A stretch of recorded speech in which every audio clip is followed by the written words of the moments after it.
रक्षाबंधन पर कौन करेगा भाई की रक्षा?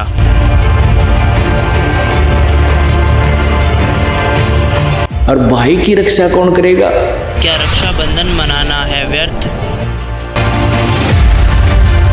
ये काल के चलाए हुए अपने इस टाइम पास करने की खातिर, टाइम वेस्ट करने के लिए और हमें पीड़ित रखने के लिए एक ये रीति बना रखी है। कौन है हमारा असली रक्षक? जो रक्षक है उसको हम भूल चुके हैं। इन प्रश्नों को सुनकर आप में से कुछ लोग बोलेंगे कि हमारा त्योहार है, हम मना रहे हैं, इसमें आपको क्या दिक्कत आ रही है? तो भाइयों और बहनों, मैं आपसे कहना चाहूँगा कि पहले इस वीडियो को पूरा देखें, तब आपको पूरी बात समझ में आएगी। बात करेंगे एक ऐसे पर्व की जो भाई बहन के रिश्ते और प्रेम का प्रतीक है, जिसे हम रक्षाबंधन के नाम से जानते हैं। इसे राखी का पर्व भी कहा जाता है। यह पर्व हर साल श्रावण मास की पूर्णिमा को मनाया जाता है और पूरे भारत में और विश्व भर में बसे भारतीयों के बीच उत्साहपूर्वक मनाया जाता है। इस दिन बहनें अपने भाइयों की कलाई पर राखी बांधती हैं और उनकी दीर्घायु और सुख समृद्धि की कामना करती हैं। बदले में भाई अपनी बहनों को जीवन भर की सुरक्षा का वचन देते हैं। लेकिन क्या यह पर्व वास्तव में हमें पूरी सुरक्षा प्रदान कर सकता है? हर साल रक्षाबंधन का त्योहार मनाया जाता है, फिर भी अकाल मृत्यु की तादाद में कमी क्यों नहीं आई है? क्या केवल एक धागा हमें सुरक्षित रख सकता है, या हमें एक ऐसे सच्चे रक्षक की जरूरत है जो हर परिस्थिति में हमारी रक्षा कर सके? तो दर्शकों, आज हम इस स्पेशल एपिसोड में रक्षाबंधन से जुड़े कुछ अनसुलझे तथ्यों पर चर्चा करेंगे। हम जानने की कोशिश करेंगे कि इस पर्व की वास्तविकता क्या है और असली रक्षक कौन है। क्या हमें अपने पारंपरिक बंधनों पर निर्भरता को छोड़कर एक वास्तविक रक्षक की तलाश करनी चाहिए? सवाल नंबर 1, श्रावण पूर्णिमा और रक्षाबंधन का ऐतिहासिक महत्व क्या है और क्या हमारे पवित्र ग्रंथ इन परंपराओं का समर्थन करते हैं? श्रावण पूर्णिमा से जुड़ी कई कहानियां लोक में प्रचलित हैं, जिनमें से एक यह है कि इस दिन देवी लक्ष्मी ने राजा बलि को राखी बांधकर उसे रक्षा का वचन लिया था। एक अन्य कथा में यमराज और यमुना जी की कहानी सुनाई जाती है, जिसमें यमुना जी ने यमराज को राखी बांधकर उनसे अमरत्व का वरदान प्राप्त किया था। इसी प्रकार अलग अलग क्षेत्रों में अलग अलग कथाएं सुनाई जाती हैं जो श्रावण पूर्णिमा और रक्षाबंधन के पर्व से जुड़ी हैं।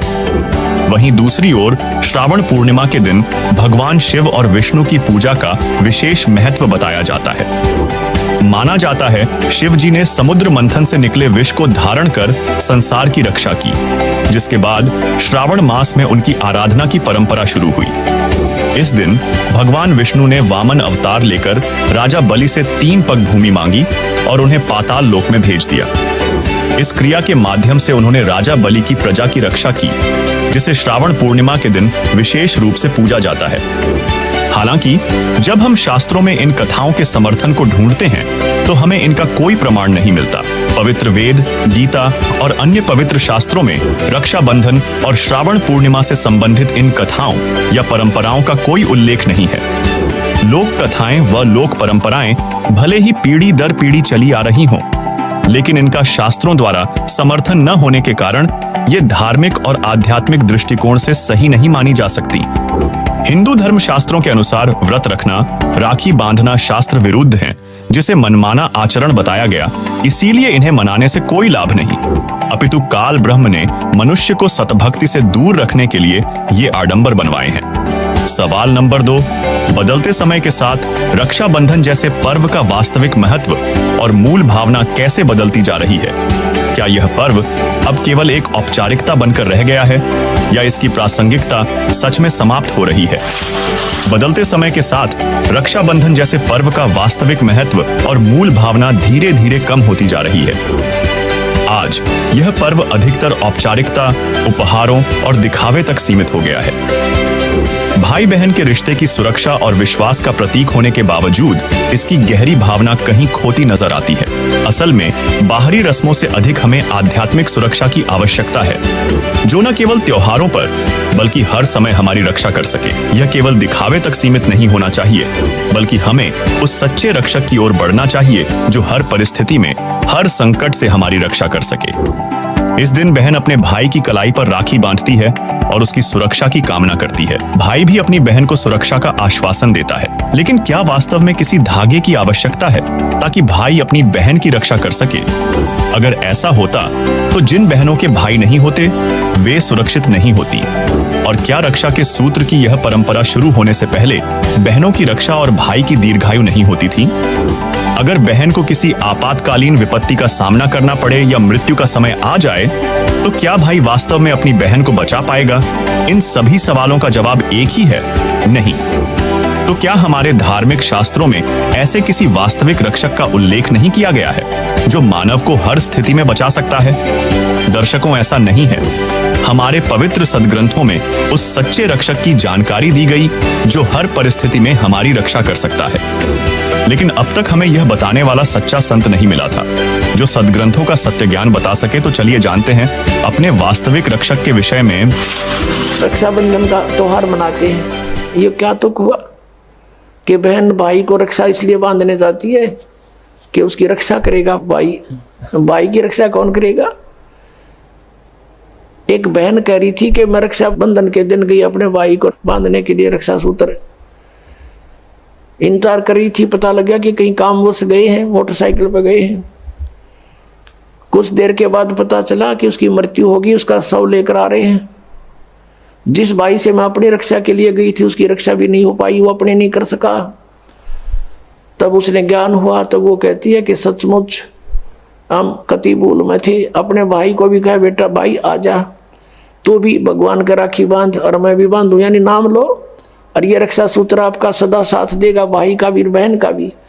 और बेमतलब बातें कर रखी। उस रक्षाबंधन के दिन किसी का भाई नहीं है तो रोती है कोने में बैठकर वो बहन। फिर ये बात का सिस्टम, जिस बहन का भाई नहीं है वह दूसरों के मुंह की तरफ देखती है, कौन आएगा हमारे घर। तो पुण्यात्माओं, ये बेमतलब की बकवाद, ये जग की रीत से हमने वापस हटना है और अपने जीवन को नए सिरे से सेट करना होगा। यदि भक्ति करना चाहते हो, समाज के भाव में बहना है तो नो प्रॉब्लम, आप कुछ भी करो, वो आपकी मर्जी। लेकिन भक्ति नहीं चलेगी। तो इस प्रकार हम इन क्रियाओं से भी सावधान होना है, अपने आप को बचा के रखना है, तब हमारी भक्ति प्रफुल्लित। इससे स्पष्ट है कि त्योहारों की खुशी अस्थिर है और केवल एक या कुछ ही दिनों तक सीमित होती है। ये ना तो कोई लाभ दे सकते हैं और ना ही सुरक्षा प्रदान कर सकते हैं। असली खुशी और वास्तविक रक्षा केवल पूर्ण परमात्मा की सद्भक्ति से ही प्राप्त हो सकती है। वही हर परिस्थिति में हमारी रक्षा करता है। लेकिन वह परमात्मा कौन है, इसका खुलासा हम आगे अपनी इसी वीडियो में करेंगे। सवाल नंबर 3। श्रावण पूर्णिमा के दिन रक्षाबंधन के अवसर पर मनोकामना पूर्ति के लिए देवी देवताओं को राखी बांधने या राखी चढ़ाने की परंपरा भी कई स्थानों पर प्रचलित है। लेकिन क्या वास्तव में देवी देवता हमारी रक्षा कर सकते हैं? रक्षाबंधन के दिन देवी देवताओं को राखी बांधने या राखी चढ़ाने की भी परंपरा है। यह मान्यता है कि ऐसा करने से देवी देवता प्रसन्न होते हैं और भक्तों की इच्छाएं पूरी करते हैं। परंतु दर्शकों, पवित्र शास्त्रों में यह प्रमाणित है कि देवी देवता साधक को केवल उसके किए हुए कर्मों का फल ही प्रदान कर सकते हैं। वही दर्शकों, हम सभी विष्णु जी के अवतार श्री राम और श्री कृष्ण जी के कष्टमय जीवन से परिचित हैं तथा भस्मासुर की कथा से भी खूब परिचित हैं, जिसमें शिव जी अपनी जीवन रक्षा के लिए भागे भागे फिर रहे थे। अब विचार करें, जब ये देवी देवता अपनी रक्षा स्वयं नहीं कर सकते तो हमारी कैसे कर देंगे? सवाल नंबर 4। आखिर कौन है वह जीवन रक्षक पूर्ण परमात्मा जो साधक की आयु भी बढ़ा सकते हैं, यानी हमारा वास्तविक रक्षक जो पूर्णतः हमारी रक्षा कर सकता है? पवित्र धर्म ग्रंथों में इस विषय में क्या उल्लेख मिलता है? दर्शकों, समाज में परमात्मा को लेकर अनेक भ्रांतियां व्याप्त हैं। कोई शिव जी को पूर्ण परमात्मा मानता है तो कोई भगवान विष्णु जी को। कुछ लोग परमात्मा को निराकार मानते हैं और शास्त्रों को त्याग कर मनमानी भक्ति क्रियाएं करते हैं। इसके चलते लोगों को वह पूर्ण लाभ यानी उनकी जीवन रक्षा नहीं हो पाती और वास्तविक आत्मिक सुख प्राप्त नहीं हो पाता है जिसकी उन्हें चाह होती है। सवाल नंबर 5। समाज में अनेक बंधन हैं, जिनमें से कुछ पवित्र तो कुछ रूढ़िवादी हैं। वहीं जन्म, मृत्यु और बुढ़ापा जैसे बंधन भी हैं, जिनसे संपूर्ण मानव समाज गंभीर तरीके रूप से जकड़ा हुआ। आखिर इन बंधनों से मुक्ति कैसे पाई जाए? वर्तमान समय में मानव भय और असुरक्षा में जी रहा है। मानवता दहेज, रूढ़िवादिता, पाखंड, अंधविश्वास और दुष्कर्म जैसी बुराइयों से शर्मसार हो रही है। इन समस्याओं से तब तक मुक्ति संभव नहीं है जब तक आत्मा को सच्ची मुक्ति नहीं मिल जाती। मुक्ति का अर्थ केवल मृत्यु के बाद की शांति नहीं, बल्कि जन्म मरण के इस चक्र से हमेशा के लिए छुटकारा पाना है। यह मुक्ति केवल तत्वदर्शी संत अर्थात पूर्ण संत के ज्ञानोपदेश से संभव है। ऐसे संत की आजीवन मर्यादा में रहकर भक्ति करने से ही सच्चा मोक्ष प्राप्त हो सकता है। दर्शकों, वर्तमान में वह तत्वदर्शी संत कोई और नहीं बल्कि संत रामपाल जी महाराज जी हैं, जो सभी पवित्र शास्त्रों के अनुसार पूरे विश्व को पूर्ण मोक्ष देने वाले भक्ति के सांकेतिक मंत्र ओनुम तत् सत प्रदान कर रहे हैं, जिससे मानव को सच्ची सुरक्षा और शांति प्राप्त हो सकती है। सवाल नंबर 6। अब सवाल उठता है कि लोक कथाओं से हटकर क्या भक्ति से असल में किसी की रक्षा हुई है? निस्संदेह कबीर परमेश्वर ही सबकी रक्षा करते हैं, लेकिन उनकी गुप्त लीलाओं की खबर किसी को नहीं होती। जैसा कि वेद बताते हैं कि परमात्मा अपनी जानकारी स्वयं ही देते हैं या उनके भेजे हुए संत देते हैं। इस संदर्भ में परमेश्वर कबीर जी का साक्षात्कार करने वाले महान संत दादू जी ने अपनी वाणी में बताया है, करे करावे साइयां मन में लहर उठा, दादू सिरधर जीव के आप बगल हो जा। आप ही इन बातों पर विचार करो कि क्या रक्षाबंधन से लोगों की सच में रक्षा होती है? क्या कर्म के बंधन यानी जो प्रारब्ध के कर्म हैं वो टल जाते हैं? क्या भाई बहन के जीवन के संकट राखी के धागे से रोके जा सकते हैं? क्या व्यक्ति अपने भाग्य के अनुसार मृत्यु को प्राप्त नहीं होगा? क्या किसी दुर्घटना में मारे गए व्यक्ति की बहन ने उसके लिए रक्षाबंधन में ये प्रार्थना नहीं की होगी? जैसे इस आर्टिकल में देखिए, रक्षाबंधन पर्व मनाने जा रहे 2 युवकों की दुर्घटना में मौत। रक्षाबंधन से पहले दर्दनाक हादसा, सुनी रह गई कलाई। भाई को राखी बांधने जा रही बहन की हादसे में मौत। राखी बांधने जा रहे थे, कुत्ते को बचाने के चक्कर में बहन की मौत गई और ये हादसा रक्षाबंधन के दिन ही का था। और दोस्तों, विचार करो कि शहीद होने वाले सैनिकों की बहन ने अपने भाई के लिए क्या दुआ नहीं मांगी होगी। ऐसे ऐसे ढेरों खबरें आपको देखने को मिल जाएंगी। तो कहने का मतलब है कि भाई खुद अपनी रक्षा नहीं कर सकता तो बहन की कहां से कर देगा। पुरानी कथाएं जो भी प्रचलित हैं वह उनके तक ही सीमित हैं।